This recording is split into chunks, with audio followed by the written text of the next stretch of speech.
قرآن میں بھی ہے نا کہ ہو سکتا ہے تم اپنے لیے کوئی چیز پسند کرو جو تمہارے لیے ٹھیک نہ ہو سکتا ہے کہ تم نا پسند کرو تمہارے لیے ٹھیک. اکثر لوگ نا دعا کو پھر وہ ضد اس طرح سے بنا لیتے ہیں کہ ان کو یہ بھی سمجھنا ضروری ہے کہ اس میں بھی اللہ کی مصلحت ہے کہ وہ اپنے ٹائم سے قبول ہوگی. بلکہ کل میں آڈیو سن رہا تھا تو وہ بڑی پیاری دعا انہوں نے کی کہ یا اللہ ہمیں اتنا دے کہ ہم خوش ہو جائیں اور ہم تیری راہ میں اتنا تقسیم کریں کہ تو خوش ہو جائے. کیا بات ہے. جتنا آپ کی کائنات میں اللہ کا حصہ ہے اتنا ہی اللہ کی کائنات میں آپ کا حصہ ہے. اکثر پیشنٹ آتے ہیں نا وہ گلا کر رہے ہوتے ہیں میرے ساتھ یہ بھی ٹھیک نہیں ہوا, میرے ساتھ وہ بھی ٹھیک نہیں ہوا, اللہ کو نے پتہ نہیں انہوں نے.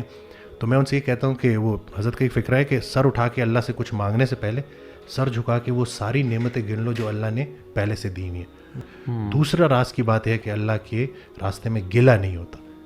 گلا جو ہے نا وہ آپ کی جتنی جو انعامات ہیں جو اللہ نے آپ کے اوپر نوازشیں اور کرم کیا ہوا ہے, اگر آپ نے گلا کر دیا نا, اور ہم کیا کرتے ہیں مخلوق کا گلا خالق سے کرتے ہیں, خالق کا گلا مخلوق سے کرتے ہیں, ایسے ہو گیا ویسے ہو گیا یہ ہو گیا وہ ہو گیا. تو ذرا ہم اپنے کیونکہ زبان سے بڑی پکڑ ہونی ہے. یہ جو آپ کی زبان ہے نا اس سے آپ کیا, جیسے وہ اکثر کہا کرتے کہ کن فیکون, کچھ بولا گیا کچھ سنا گیا اور پھر کچھ ہوا. اللہ تمہارا دوست ہے اور تم اللہ کے دوست ہو. اب سوچو تم کیسے دوست ہو, یعنی کہ اللہ کے کون سے کام ہے جو تم کر رہے ہو, جو اللہ نے تمہارے اوپر جو شریعت نافذ کی ہے کیا اس کی پابندی کرتے ہو, کیا وہ سارے احکامات پورے کر رہے ہو. یعنی کہ اللہ کو تو آپ پکار رہے ہو, لیکن اللہ نے جو آپ کے اوپر ذمہ داری ڈالی ہے وہاں پہ آپ کہاں پہ کھڑے ہو. کیونکہ جب آپ عمل کرنا شروع کر دو کہ شوق کے ساتھ محبت کے ساتھ, ایسا ہو ہی نہیں سکتا کہ آپ کو زندگی میں سکون نہ ملے. تو کسی شخص نے اشفاق احمد صاحب سے پوچھا کہ زندگی آسان کرنے کی ٹپ دے دیں, تو انہوں نے کہا میں تمہیں موت آسان کرنے کی ٹپ نہ دوں. تو انہوں نے کہا چلے وہی دے دیں. کہتے جاؤ کسی کی زندگی آسان کر دیں. تو یہ جو ہمارے ارد گرد جو پریشان لوگ ہیں ان کی اگر ہم ہیلپ کرنا شروع کر دیں کہ خالص اللہ کی رضا کے لیے.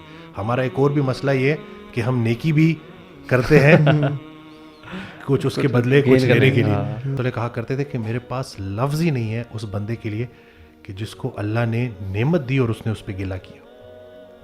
بہت سارے لوگ آپ کو سوسائٹی میں ملیں گے جن کو اللہ نے بلیس کیا ہوا ہے لیکن وہ گلہ کر رہے ہوتے ہیں. کہتے ہیں یہ وہ شخص ہے جو اپنے آپ کو خود کوڑے مارتا ہے. پھر ایسے انسان کو جب تک یہ چیز سمجھائی نہیں جائے گی, بتائی نہیں جائے گی کہ پہلے دیکھو تمہاری لائف میں کتنی بلیسنگ ہے, تم دیکھو کہ کتنا کچھ اللہ آپ کے اوپر انعام کر چکا ہے, ذرا سا اپنی ان چیزوں کو دیکھو. کلمہ تمہارے پاس ہے, توبہ کا دروازہ کھلا ہے, اتنی سارے انعامات ہیں. رسول اللہ صلی اللہ علیہ وسلم کہ تم امتی ہو. یہ جو بس مال مال مال اسی کے پیچھے نا, اور میں یہی دیکھ رہا ہوں کہ مین وجہ وَمِنْكُمْ مَن يُرِيدُ الدُّنْيَا وَمِنْكُمْ مَن يُرِيدُ الْآخِرَةَ. لوگ جو ہے نا ادھر کی فانی دنیا کے پرابلمز, فانی دنیا کے مسائل, یہی نمک مرچ کے مسئلے, اسی کو لے کے الجھ گئے. بھائی بھائی سے دشمنی کر رہا ہے, بہن بھائی پہ کیس کر رہی ہے, والدین کو رکھنے کو کوئی تیار نہیں ہے. سبحان اللہ. تو یہ دیکھیں نا کہ مطلب اپنے, اور ٹوٹل جو سب سے پہلے جو پوچھا جائے گا نا وہ یہ اپنے قریبی رشتہ دار ہے. بلکہ وہ کہا کرتے تھے کہ جو بھائی بہن ہے نا وہ آدھے ماں باپ ہے. تو جیسے اپنے والدین کا خیال رکھتے ہو نا ویسے ان کا بھی خیال رکھو. تو ہمیں یہ دیکھنا پڑے گا نا کہ کہیں ہم بالکل لوگوں کو کٹ آف کر کے کوئی ایسی زندگی کی طرف تو نہیں چلے گئے جو کہ بہت خود غرض زندگی ہے. کیونکہ سیلفش زندگی نا وہ سکون نہیں لا سکتی. لالچ ہے نا, لالچ نے ہمیں مار دی ویسے. اور ہمارا جو سیٹسفیکشن نہ ہونا ہے چیزوں پہ, آپ بالکل صحیح کہہ رہے ہیں. یعنی جو بندہ, میں تو اکثر انزائٹی ڈپریشن پیشنٹ کہتا ہوں کہ یار آپ نا اگلے نیکسٹ 3 days میں 300 بلیسنگز لکھیں. ہر دن 100 بلیسنگز لکھیں اپنے پاس, چاہے وہ چھوٹی ہیں چاہے وہ بڑی ہیں. And when your mind will start thinking positively and you will start noticing the blessings you have.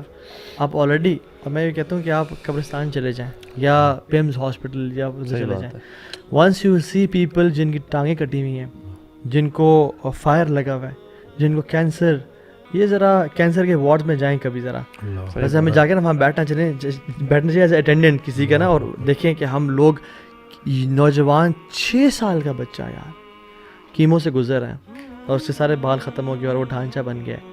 ہماری پرابلمز ہمیں بالکل ڈیمینش ہوتے ہوئے نظر آ جائیں گی. اور جیسے ہم نے بات کی نا موسیٰ علیہ السلام والا جو اسرائیلیات جو نریشن بتائی, میں عالم دین سے بھی سن رہا تھا. وہ کہتے ہیں کہ ایک شخص آیا اور کہتا ہے کہ میں اتنے عرصے سے گناہ کر رہا ہوں, میری تو اللہ تعالیٰ مجھے نعمتوں میں نعمتیں دیتے جا رہا ہے. I don't think Allah exists.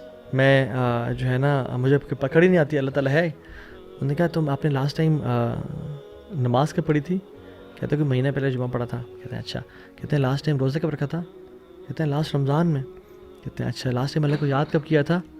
کہتے ہیں کوئی ہفتہ 2 ہفتے پہلے. اور لاسٹ ٹائم صدقہ کب دیا تھا؟ کہتا ہے مجھے یاد نہیں ہے میں نے کب دیا تھا. کہتے ہیں اس سے بڑا کیا عذاب ہے؟ اللہ اکبر. اس سے بڑا کیا ضلالت ہے کہ آپ مسجد ہی نہیں جا رہے ہو. اللہ نے آپ سے اتنی نعمتیں محروم کی ہوئی ہیں. اس سے بڑی کیا آزمائش ہے. اور میں نے دیکھا کہ جو لوگ نا وسیم بھی بہت زیادہ لوگوں سے باتیں شیئر کرتے ہیں نا, اس سے شیئر کر دی, ہر کسی کو اپنے مسئلے بتا دیے, وہ پھر لوگوں کے رحم و کرم پہ ہو جاتے ہیں. اللہ تعالیٰ ان کو ان کے حوالے کر دیتا ہے, پورا کنٹرول دے دیتے ہیں, پورا کنٹرول دیتے ہیں. تو کیا کریں, انی اشکو بثی بحسن اللہ, میں صرف اپنے رب سے ہی شیئر کروں گا. اور اللہ تعالیٰ کی تقدیر پہ راضی ہوئے, ضدی نہ بنے. ضدی کبھی اگر دروازے کی ہائٹ چھوٹی ہے نا تو نہ کہ نہیں میں تو چودھری صاحب ہوں, میں تو جاٹوں باٹوں, میں یہاں سے جھک کے گزروں گا ہی نہیں. آپ دیکھیں گے لوگ گزرتے جائیں گے جھک کے, اور آپ اگر نہیں گزریں گے نا تو آپ ہی کھڑے رہیں گے, آپ کی زندگی کا پہیہ رک جائے گا. تو کیا کریں, کبھی کبھی نا جھک کے گزر جائیں دروازے سے. وہ مثال دیتا ہوں میں کہ جو لوگ پبلک ٹرانسپورٹ میں سفر کرتے ہیں نا, اور جو فرنٹ سیٹ ہی کے تلاش کرتے ہیں کہ مجھے یہی مل گئی تب تک میں جاؤں گا نہیں, وہ ساری رات کھڑے رہتے ہیں. کیا کریں, لٹک جائیں پہلے, پھر کوئی ایک سواری نکلے گی, پھر آگے بیٹھ جائیں, پھر آگے آ کے بیٹھ جائیں, پھر فرنٹ سیٹ بھی مل جائے گی آپ کو. سو ایک وقت کا جو کمپرومائز ہے وہ دوسرے وقت کی سکسیس ہوتا ہے. اگر ہم آج کمپرومائز کر لیں گے اور کہہ دیں گے یا اللہ تیرا جو بھی فیصلہ ہے مجھے قبول ہے, میں راضی ہوں, رضینا قسمت الجبار فینا, تو نے جو بھی لکھا ہے ہمارے لیے میں اس پہ 100% راضی ہوں یا اللہ, تیرے ہاتھ میں پئی ہے. تو اگین میں سبحان اللہ, یہ ہمارا دین اتنا خوبصورت ہے. اگر ہمیں توکل, تقدیر پہ ایمان اور اللہ کے کامل قادر قدیر اور مقتدر ہونے پہ یقین آ جائے نا, ہماری زندگی ساری ٹینشنیں ختم ہو جائے اور ہم کہیں الحمدللہ ہر چیز سیٹ ہے. اللہ تعالیٰ مجھے